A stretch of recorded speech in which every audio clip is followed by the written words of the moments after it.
қазба байлыққа өте байымыз, жер мәселесі бойынша өте байымыз. Бізде теңіз де бар, бізде мұнайда, алтын, бүкіл нәрсе өседі деп біз өстік, дұрыс па? Сөйтіп білім алдық. Енді осындай жағдай келгенде, осы кезде қарап тұрып та бізде вообще ештеңе жоқ сияқты да. Кілең тұрады да первичный алып, утилизация өнеркәсіп саламыз, бүйтеміз. Сонда қазба байлықпен не салады мемлекет? Маңғыстау облысында МВД-да сұрақ қояды. Жеке адам сол кезде айтады, жағып жүру тиіс дейді да. Егер жақпаған жағдайда бізге информация келсін, біз шара қолданамыз дейді да. Сонда әр Қазақстан облысында әртүрлі заң бар. Сіз орныңызды босатыңыз. Сіз халықтың азаматы емессіз, сіз халыққа сіз халықтың жағдайын ойлайтын азамат емессіз. Мына халықты алдымен тоқтатқан бойда бірдемнен жаңағы іс тәйянкеге деп алып бармасын. Сіздерге адамды қорқыта келмейді осы жерге. Әбден қорқытып қойғансыздар мүшкінменен жаңағы мына силовиктерменен. Жасырын келіп күніне бір 4-еуін 5-еуін ұстап, өйткені бәрін бірде ұстамайсыздар, өте ақылды адамдасыздар сіздер. Сіздерге анау басшыда беріп отырған адамның өзі ақылды сондай. Көтеріп кетеді, күніне өстіп аулаңыздар дейді. Біз балық емеспіз ғой сіздерге. Күніне 2-3 адамды аулақ қойып, жаңағындай тасырдан тасырақтырады. Заң қаяқта, мынақсы заң бар, мынақсы заң бар дейді. Мен білемін, кеше бүгін Жамбыл облысынан шықты ғой рацияға. 7 протокол, 1 стоянка. Бізге ұжымдық арыз келіп түскен болатын. Жалпы Аманат партиясы бізде 13 жобамыз бар. Әртүрлі бағытта, соның ішінде көмек, халықтың көтеріп жүрген мәселелерін мүмкіндігінше қарап, өзіміздің шегімізде орталық аппаратқа, сосын республикада біздің Қызылорда облысынан сайланған мәжіліс депутаттары бар. Сол мәселелер және Аманат партиясының орталық аппаратының жанында облыс кеңес жұмыс жасайды. Әртүрлі осы елдегі мәселелер бойынша. Сол мәселелерді сол кеңеске ұсынамыз. Сонда шешуге мүмкіндігінше жұмыс жасаймыз. Арыздың мәтінін өздеріңізге оқып берейін, мәлімет ретінде. Аманат партиясының облыс филиалына деген Жансұлтан Фархат Мылтықбайұлынан түскен ұжымдық арыз. Біз Қызылорда облысының шетел және транзит нөмірлі автокөлік тізгіндеген азаматтар келесіні баяндаймыз. Қазіргі таңда елімізде 10 мыңдаған кедендік тазартудан өткен транзит нөмірлі автокөліктермен Еуразия экономикалық одақ елдеріндегі тіркеуде тұрған шетел нөмірлі автокөліктерді азаматтарымыз тізгіндеп отыр. Өзіңізге мәлім, өнеркәсіп және құрылыс министрлігі өтел алымға қарсы петицияны қарап, 2024 шілде айында түпкілікті шешім қабылдаған болатын. Ол шешіммен біз түбегейлі келіспейміз. Шағымдау мерзімін өткізіп алуға байланысты петиция авторы ол шешімді шағымдай алмай қалған. Қолданыстағы белгіленген өтел алымы мен алғашқы тіркеу жарнасының мөлшерлемелері тым қымбат. Көп азаматтар аталған петицияда әділ қарау болып оң шешім қабылданады деген автокөлік алып келген.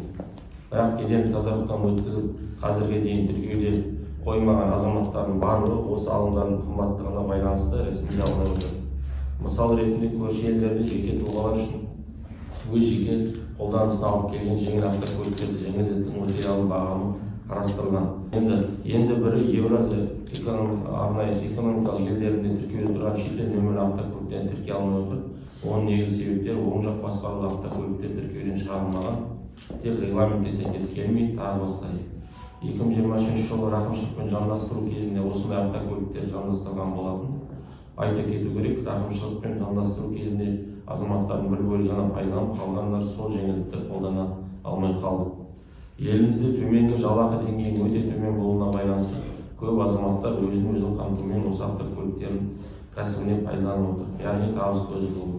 Оның үстіне басым көпшілік азаматтар автокөліктермен несие алған. Сол себепті бұл автокөліктерді жүргізе алмаса несиелерін төлеу же отбасыларды қамтамасыз ету қиындықты болып тұр дейді. Жоғарыдағы назар алуды Аманат партиясының төмендегіні сұраймыз дейді. Негізгі ұсынысы кедендік тазартудан өткен Еуразиялық экономикалық одақ құрамында емес елдерден өз шаруасына қолдану мақсатында жеке тұлғалар 5 жылда бір рет қана кіргізген жағдайда дейді 10 жылға дейінгі жеңіл автокөліктер үшін өтел алым мөлшерін 200 мыңнан 250 мың теңгеден аспайтын етіп жеңілдетілген өтел алымдарын белгілеу қарастырылуда. 2023 жыл рақымшылықпен бір рет автокөлік заңдастырған азаматтар жеңілдетілген өтел алымды қолданды деп есептелініп, сол уақыттан 5 жылға дейін ол жеңілдікті қолдана алмауы тиіс. Бірінші ұсыныс. Екінші Евразия экономикалық одақ елдерінен 2024 жылдың 31 желтоқсанына дейін келген барлық автокөліктерге сәйкес сертификатын рәсімдеп, бір адамға бір рет қана жалпы 200-250 мың теңге алыммен рақымшылық заңдастыру бағдарламасын тағы бір мәрте өткізуді қарастырылды. Бұл рақымшылық 2023 жылы рақымшылықпен бір рет автокөлік заңдастырған азаматтарға қолданылмауға тиіс деген ұсыныстың бізге келіп түсті. Қызылорда облысы полиция департаменті әкімшілік полиция басқармасы бастығының орынбасары полиция подполковник Бақтияр Нұркен. Осы мамандандырылған халыққа көрсету орталығында барлығымыз қызмет атқарып күні-түні жұмыс жасадық. 19 мың автокөлік деген енді аз автокөлік емес, сол кезде тіркелген бойынша. Кейін алып келу, сату деректері тоқтамай отыр. Соған байланысты осы қаншама автокөліктер осындай мәселеге қиындықтарға туындауда. 31 желтоқсанға дейін, 2023 жылға дейін каждый одобрение алған, рұқсат алған тіркеуге мысалға әрі рұқсат берілген автокөліктердің егесіне қалып қоймау жөнінде біз ұялы телефонына дейін звондап, осы күн-түн звондап отырып, бір реттік акция екенін, осы заңдастырып алу қажеттігі жөнінде ескертілген болатын. Барлығы ескертілді, тіркейтіндер тіркеді. Кейбір автокөліктер бар, 200 мың теңге ақшаны мен төлемеймін деп тіркемегендер де бар. Ол ауыл шалғай елді мекендерде де ол мен басқармаймын, алдап отырған пайдаланбаймын деген азаматтар болды. Құжаттарында бір дұрыс болмай, неде тұрған, залогта тұрған, немесе арестаны Россия, Армения қаяқтан келді, сол жақтан келді бір құжаттар дұрыс. Оларға да 5 жылға мүмкіндік берді. Евразиялық экономикалық одақ мемлекеттерден алып келінген, одан бөлек сол аталған мемлекеттерден есептен шығарылмаған, қандай да бір шектеуде тұрған сот орындаушылар мен банктерде, залогта тұрған автокөліктер болды. Осы тіркеу барысында мәселелер туындады. Ол аталған автокөліктерге де осы сол 2023 жылдың шілде айынан бастап біз тіркеу жұмыстарын жүргіздік. Яғни 5 жылға уақытша тіркеу жұмыстары жүргізілді. Қазіргі таңда 5 жылға уақыт бергенімен қайтадан барып өз атынан 5 жылдықтан есептен алып тастайды. Сосын сақтауда тұрған шет мемлекеттік Ресей Федерациясының мемлекеттік тіркеу белгісімен құжатын алатын болса, қайтадан мысалы Байқоңыр қаласында көлік арқылы есептен шығарып келген жағдайдың өзінде транзиттік мемлекеттік белгі қазақ азаматына шығарып алып келетін болса, ол кезде 200 мың теңгемен тіркеген жоқ, бас аяғы мемлекеттік белгімен тіркеу туралы куәлікке 15 мыңдай қаражатпен тіркеген болатын. Ел арасында алғаш тіркеу жарнасы шамамен 1.900.000 бір нәрсе мың, 2 миллиондай. Сол егерде автокөліктің жылы 2 жылға дейін болса, жаңа болса ше, жаңа 1000 теңге ма сбор ғана төлейміз. Ал кедендік салығы көбейіп кетеді екен. Сол жөнінде айтып жібересіз ба? Түсінікті, сұрағыңыз түсінікті, рахмет. Бұл жерде мәселе былай ғой. Кедендік құнды анықтау дейді, ең бірінші. Барлық әкелген тауарға бірінші кедендік құны анықталады да, сол кедендік құнынан бастап тиісті төлемдер болады жаңағы. 12% қосылған құн салығы, 10% жаңағы алымдар, сосын кедендік алымдар. Жаңа көлік, енді белгілі логикада жасасаңыздар да, ескі көлікке қарағанда жаңа көліктің бағасы да қымбат қой. Сондықтан оның кедендік алымдары да басқа да жағдайлар қымбаттау есептеледі, өйткені оның кедендік құнның өзі биік ескі көлікке қарағанда. Қазақстан мемлекетінде біз мысалы білім алған кезде біз қазба байлыққа өте байымыз, жер мәселесі бойынша өте байымыз. Бізде теңіз де бар, бізде мұнайда, алтын, бүкіл нәрсе өседі деп біз өстік, дұрыс па? Сөйтіп білім алдық. Енді осындай жағдай келгенде осы кезде қарап тұрдық та бізде ештеңе жоқ сияқты да. Кілең тұрады да первичный алып, утилизация өнеркәсіп саламыз, бүйтеміз. Сонда қазба байлықпен не салады мемлекет? Ал біз осындай халықтың ақшасымен какой-то 20 миллион халықтың ақшасы ішінде 5 миллион шығар айдайтын машина, мақұл 2 миллион шығар айдайтын. Соның жинап солардан алып салатын болса, онда қазба байлық не үшін керек бізге? Шетелге тарап жатыр дейді. А мақұл, сонда бірақ халықты қорлап қою керек па? Лучше халыққа жағдай жасау керек дейсіз ба? Басқа мемлекет қарап кеше жазып жатыр. Белоруссияда 26 мың теңгеге не қылады? 126 мың. Россияда 26 мың теңге. Мына Қырғызстанда, өзіміздің Қырғызстанда 1 миллион 200 мыңға полный төлеп шығарады. Тек қана бізде осы Азия бойынша Өзбекстан мен Қазақстанда қиындық жағдай осындай. Ал қалған мемлекеттерде жағдай жасалған халыққа. Болды ғой уже қанша көріп тұрсыздар халық деген қиналып жатыр ғой. Штрафқа әкеледі де салады. Майы қызметкерлер тұрады да аямайды. Даже деген мысалы МВД-дан приказ келді дейді да, төбесіне мигалкасын жағып жүру керек дейді да. Мақұл жағып жүрсін. Бірақ бізде екендер алдын сөндіріп қояды да артын жағып жүреді. Батыста мысалы келгенде кеше машина бүкіл транзит жүріп жүр. Қазақстан бойынша батыста транзит жүреді. Такси де болады, нәпақасын тауып жатыр. блогерлер де түсіріп жатыр. Май қызметкерлер, сіздер ұстайсыздар ма транзитті десе, жоқ, нарушениесі болса, тек нарушениесі толтырады. Болды. Ал біздің Қызылордада не? 290 несі толтырады? 590 дей ма? Одан кейін страховка, одан кейін техосмотр. Мысалы, мен де жасым 30-дан астым ғой, бірақ оқып отырсам жаңа статьяны, соның ішіне страховка да техосмотр да кіреді анаға. Бірақ отдельно бөлек толтырады да оған. Саламатсыздар ма? Құрметті жерлестер, қайырлы күн. Мен облыс полиция департаменті жергілікті полиция басқармасының орынбасары полиция полковник Алмасов Нұрбек Нұрбек. Жаңа сіздің неңіз бойынша Рүстем уәжіңіз бойынша итин патрульдер деген бойынша бізде ешқандай біз нормативтік актілермен жұмыс жасаймыз. Ешқандай нормативтік құқықтық актілерде немесе қосымша бізде әкімшілік кодекспен жұмыс істейміз. Немесе біздің ішкі істер министрлігінің бұйрықтарымен жұмыс жасаймыз. Оның ешқандай бізде тек автокөлікті құқық бұзушылықты анықтаған жағдайда тоқтату кезінде ғана жарқылдау маячтары мен дыбыс күшейткішпен жүргізушіге түсінікті болатындай қылып тоқтатамыз. Ақтау облысында МВД-да сұрақ қояды. Жеке адам сұрақ қояды. Сол кезде айтады, жағып жүру тиіс дейді да. Егер жақпаған жағдайда бізге информация келсін, біз шара қолданамыз дейді. Сонда әр Қазақстан облысында әртүрлі заң бар. Кеше ғана айтты ғой. МВД-да айтты ғой, приказ. Жоқ, оны көрдіңіз. Енді әр қалада әртүрлі заң бар. Әр қызметкердің несіне байланысты ол туралы мен ешқандай ол кісінің айтқан несін айтпаймын, бірақ мен заңның атынан сізге айтып тұрмын. Тек автокөлікті құқық бұзушылық анықталған жағдайда ғана тоқтатамыз. Мигалдың бас деді қосып Жоқ, міндетті емес. Жол жүріс туралы заңымыз бар, әріптесіміз айтып кеткендей. Жол жүріс туралы заң бар, онда жүргізуші міндеттері бар. Оның ішінде барлық жағдайдан сақтандыру полисі болуға міндеттелген. Шыққан жылын қоса есептегенде техникалық қарап тексеруден өткізу керек автокөлік. Алатын жері жоқ, қаяқтан алады оны? Енді сол үшін жүрмеу керек. Сіздер негіздеме болу керек болса, мына жерде беріліп жатыр. Енді сіз жол жүріс туралы заңның 52-ші бабы 1-ші бөлімінің 9-шы тармақшасында көрсетілген. Акиматта жиналған кезде 6-тан 9-ға дейін кеспейміз дедіңіздер ғой, мысалы, нарушение жасаса штраф төлейміз. Штраф толтырып береді дедіңіздер. Бет алды өткенде бір күнде неше машина қамалып жатыр ғой, мысалы. Ескерту жоқ. Ескерту жоқ. Қақтауға түскендей болды. Өзімізде акиматта жиналыста болмас, кешкі 6-тан 9-ға дейін рұқсат береміз деп. Тиіспейміз деп. Июнь айы 6-шы айға дейін ба, 7-ші айға дейін. Мен ондай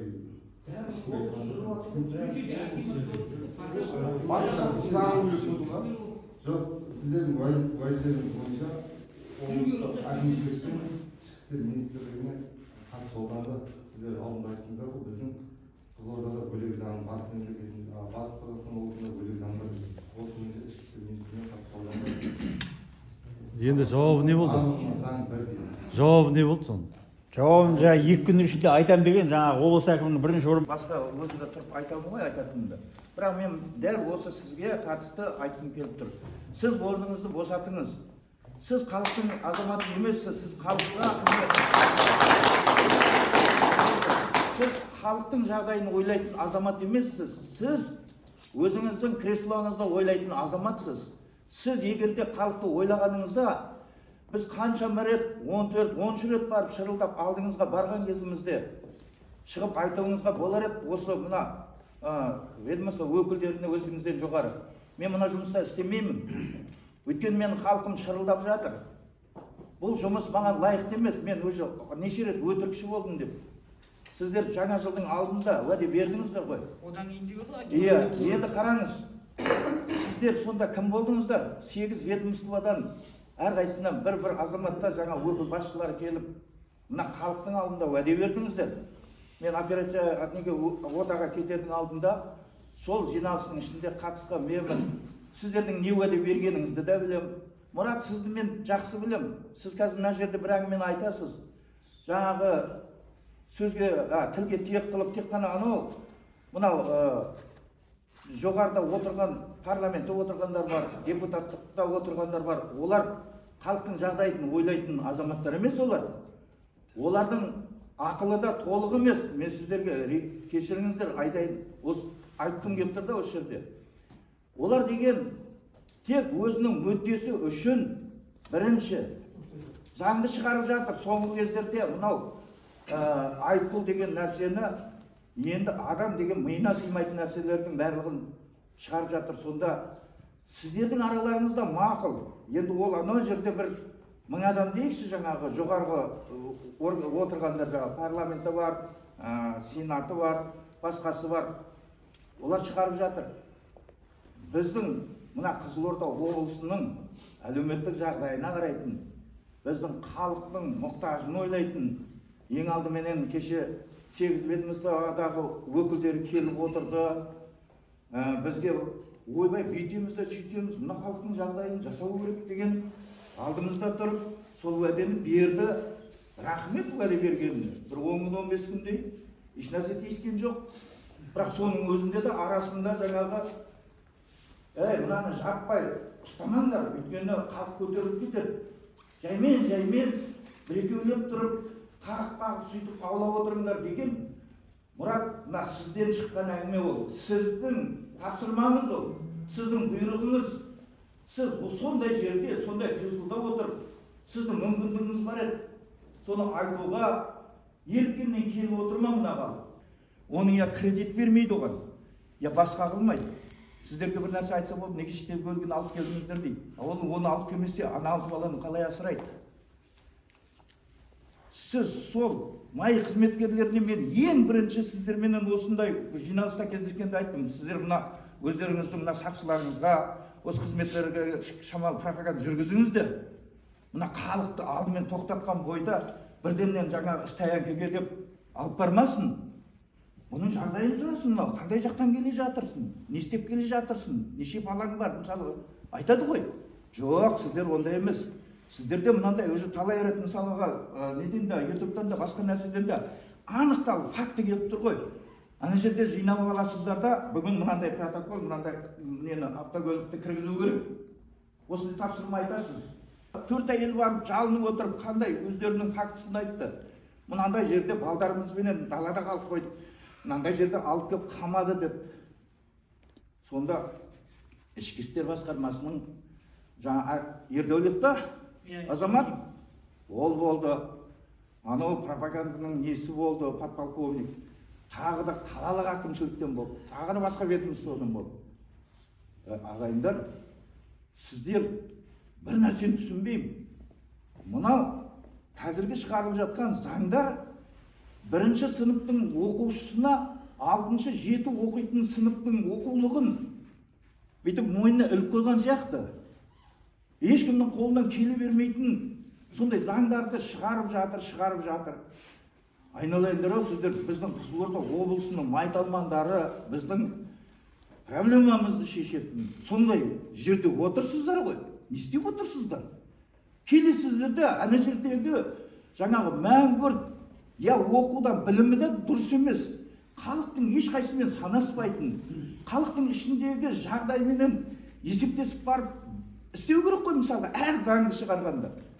Қазіргі мысалға жоғарыдағы шығарып жатқан депутаттардың емес сенаттардың шығарып жатқан заңы ешқайсысы да халықтың ішінен шығып тұрған жоқ. Олар өзінің сол жердегі ұйымындағы ақылдасып отырып, ана мақұл басеке дегендерменен бәрін сондайдан жинап алған. Мен сізге айтайын, қандай әкімшілік, облыс әкімінің басшысы болсын, я болмаса анау елбасы болсын, бізде Қазақстанда мынандай менталитет орнаған. Олар ешқашан ақылды адамды өздеріне заң қылып қоймайды, қастарына жақындатпайды, ақымақ адамдарды апарып заң алады. Неге? Өйткені ол тек қана соның айтқанын істеп отырады. Ал енді мынау ақылды мына халықтың ішінен шыққан жаңағы вундеркиндтер дейді ғой орысша айтқанда. Оларды өлді, мысалға біздегі қазір оны жоғары шығармайды. Шамалы бір ортаға бір шығайын деп тұрған жаңалықтар болса, оны ешқашан оны көкке шығармайсыздар. Мен жалғыз мына кісіге айтып тұрған жоқпын.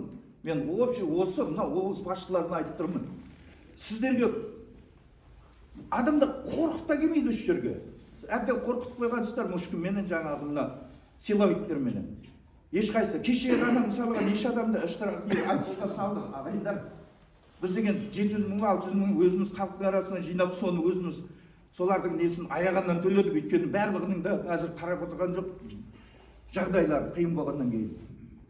Сіздер соны мына іште біліп отырсыздар, біздің жаңағы ненің группаның ішінде отыр ғой сіздердің де жаңағы өкілдеріңіз. Сіздерге айтып отыр не істеп жатқаныңызды. Ең болмаса мынау Рамазан айында қасиетті бір айдың ішінде сіздер тыныштық бермедіңіздер ғой. Жасырын келіп күніне бір 4-еуін 5-еуін ұстап, өйткені бәрін бірде ұстамайсыздар. Өте ақылды адамдарсыздар сіздер. Сіздерге анау басшыда беріп отырған адамның өзі ақылды сондай. Көтеріп кетеді. Күніне өстіп аулаңыздар дейді. Біз балық емеспіз ғой сіздерге.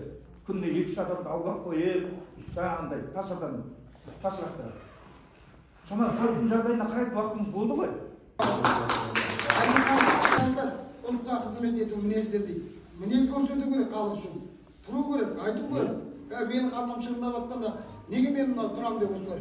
Сондықтан қай кезде де мінез көрсету керек. Сізге олар бір жерден жұмысқа болады. Алатын ақшаға ғана алданбаңдар. керек емес ол. Бір креслоңызға қызығасыздар, бүкіл халықты осындай қанып. Мінез көрсетіңдер. Сұраққа жауап беріңіздер. Рахмет, уәжіңіздің бәрін қабылдаймыз, біз осы халық үшін жүргеніміз. Бірақ менің қолымда тұрған ешнәрсе жоқ. Біз атқарушы органбыз. Менің лауазымда қандай да бір, мен болайын, басқа болсын, қандай да бір қызметке келгенде бізге заң беріледі, заңмен жұмыс істейміз, заң аясында біз заңды атқарушы органбыз. Мен өзімде ешқандай құзыреттілігі жоқ. Заң шығаратын, бұйрық беретін менде құзыреттілігі жоқ. Менің өзімнің бір өзіме байланысты ешнәрсе жоқ. Сіздер олай қателесіп, мына жерде мен бұйрық беріп отыр, мені өйтіп отыр, Құдай сақтасын, аулаңдар деген әңгіме ондай айтылмайды бізде. Сіздің мына ведомствода істеп жатқан майы қызметкерлерінің айыбы жоқ. Олар сіздер оларды күніне желкесінен тіреп отырып, я мынаған түсініктеме жаз дейсіз, я болмаса шық жұмыстан дейсіз дегенде, сол нәрсені олар істемесе, олардың да бала шағасы бар. Мен оған қалай арыз жазамын? Мен терпел емеспін ғой. Олар да мына жігіттер сияқты, мына азаматтар сияқты істеп отыр. Амал жоқ, ана орында, өйткені олар да кредит алып отыр, олар да басқа отыр. Айналдырған бір 150 менен 250-ның арасындағы айлықтарынан айырылғысы келмейді, сондықтан барады да сіздердің қол шоқпарларыңыз жаңағы 37-ші жылы неден мына репрессия болып 4 миллион қазағымыз кетіп қалды. Ол жоғарыда сіздерге құсағында тапсырманы беріп қояды, артынан жаңағы бұрақ қойып. Сосын барады да амал жоқ олар жаңағындай сондай айналады. Қаталыққа. Біз ешкімге тапсырма бермейміз.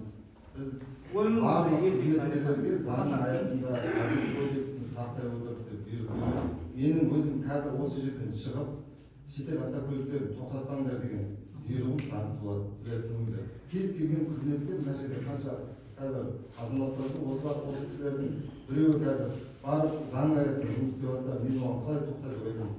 Нарушение болса тоқтатсын ба? Бірақ кодекспен жұмыс істейді ол кісілер, заңмен жұмыс істейді. Мен сосын звондаймын әр қызметкерге ондай алдында осыған дейінгі кездесулерде болды ғой. Қазір мен айтамын, мысалы халықтың мүддесіне қараңыздар. Болмайды, тоқтатпаңыздар деп. Неге басқа облыстарда олар алты облыстар? Мына жиынға қатысушылар, қызылордалықтар, мен мына айта кетіп бағанадан бері айтып жатқан дүниеге қосатын кішкене. Біздің мына Конституция бойынша әрбір азаматтың бір 10 сотық жер телімі алуға құқылы, мемлекет соған тапсыруға міндетті. Мен сол өзім осы уақытқа дейінгі тәжірибеммен, біліміммен, пайымыммен осы тармаққа, осы пунктке екінші бір автокөлік дегенде тіркелетінше қосады. Неге десеңіз, хадисте бар, айтылады, ер адамның дейді, үш Аллахтан берген ең үлкен бір нығметтердің дейді, ең алғашқылардың бірі дейді. Бірінші жақсы әйел дейді, екінші жақсы баспана дейді, үшінші тұлпар дейді, көлігі. Енді қазір ат емес енді темір автокөлік. Енді неге көлік өткені мына тіршіліктің, мысалы баспанада тіршіліктің көзі болса, көлікте тіршіліктің көзі бала шағамен мектепке тасуы бар, жұмысқа қатынауы бар, сонымен кәсіп етуі бар. Магазин істесе затын тасуы бар, басқа бар. Көлікпен негізі адамның өмірінің басын көшіруге негізі байланысты. Жаңа сіз айтып отырсыз ғой, сол сөзге осы жаңа сұраватымда тек қана мемлекеттің несі тек қана автокөлікпен ғана байланысты емес, басқа да салаларды дамыту керек, сол жағын ғана жаңағы қолдау керек деген сияқты. Сол автокөлік негізі сол қолдаулардың ішінде де тіршілік көзі ретінде бұл да бір басымдық бағыт ретінде қабылдану керек деп есептеймін.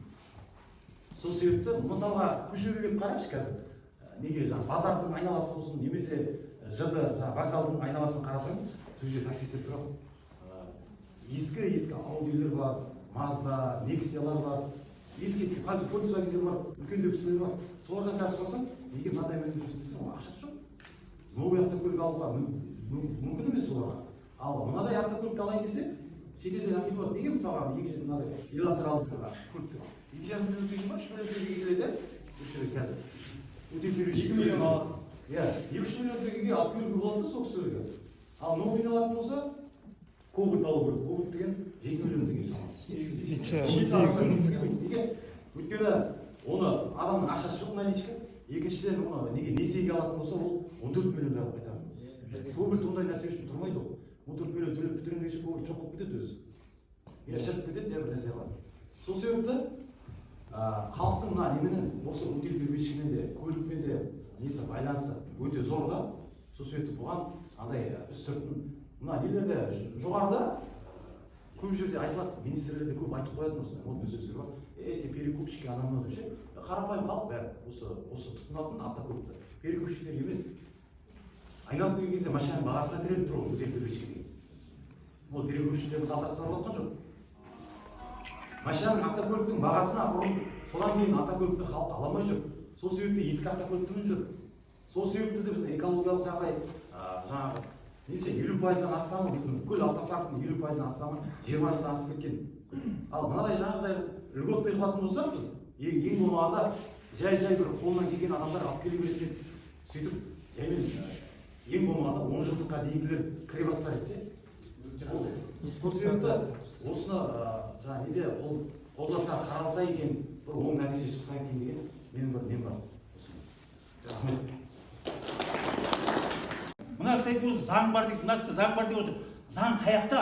Кеше Боранбаевтар, например, қаншама ақшаны жеген не қылған, не қылды, 3 айда сот 3 ай тоқталды, кетті жаңағы паралимпиаданың президенті болып отыр. Заң соларды көрмей ма? Қарақай мынандай бейшара халық көргенше.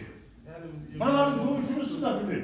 Енді кредит машинасы не болады? Анаяқтан, например, кеше Грузияға бардым. Жақсы Toyota 50-лер жақсы емес енді. Біздің Қызылорда үшін жақсы машиналар 1,9 миллион. Оны әкеп не қылса тағы да 3 миллион болады. Заң қаяқта? Мына кісі заң бар, мына кісі заң бар дейді. Мен білемін, кеше бүкіл Жамбыл облысынан шықты ғой Россияға. 7 протокол, 1 стоянка. Уже командир батальон ба, командир несі ме айтып отыр.